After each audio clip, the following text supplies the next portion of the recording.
Starting off retrospect in 1994, we hear how the oil industry at the time was trying to get greener. The oil industry is trying to clean up its image. By developing not only new technology but new ways of thinking, the field is quickly making its way into the environmentally friendly age of the 90s. I think they've had a bad rap in the past, and they're very extremely diligent now. Very diligent now. They're taking a lot of proactive steps. They're going beyond the regulations that have been imposed upon them to do better and to clean up sites better than they were before in the past. The change in thinking is also clearing the path for oil patch inventors. We tried to come up with an idea that would first and foremost reduce the amount of power that's used on conventional pumping units.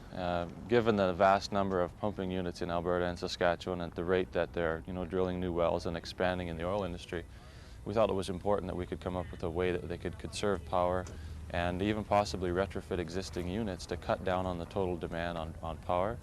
In fact, EnviroJack uses about 70% less power than conventional pumping units. Dingwall says once you start thinking environmentally, it's hard to stop. Part of it is out of environmental awareness. I think everybody's getting more environmentally conscious. Part of it obviously is economically driven. Marginal producers need to have pump jacks of this type that cost them less to operate. At EnviroJack, what we're doing is we'll be experimenting in the near future with an environmentally friendly oil in our hydraulic system that's largely made out of canola oil.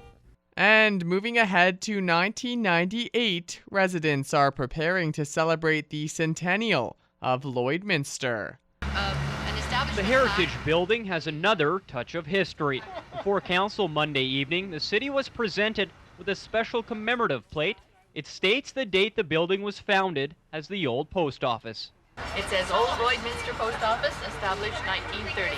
A number of old buildings in Lloydminster that we'd really like to mark, and the date the plate shows the establishment date. The association is fundraising for centennial celebrations in the year 2003, when Lloydminster turns 100 years old.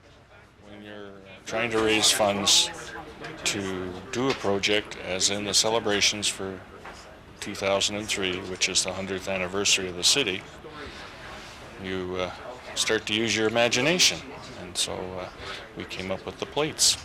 The ceremonies didn't end there, as Mayor Plant received a photo album and a frame of memories. It commemorates the 1997 Alberta Summer Games hosted in Lloydminster. And they put together this collage of pictures and an album that we proudly turn over to the city. Vic Juba, Don Whiting, and Doug Aston were on hand to present the gifts. The city will display them for all to view. After presentations, councillors and company got down to business.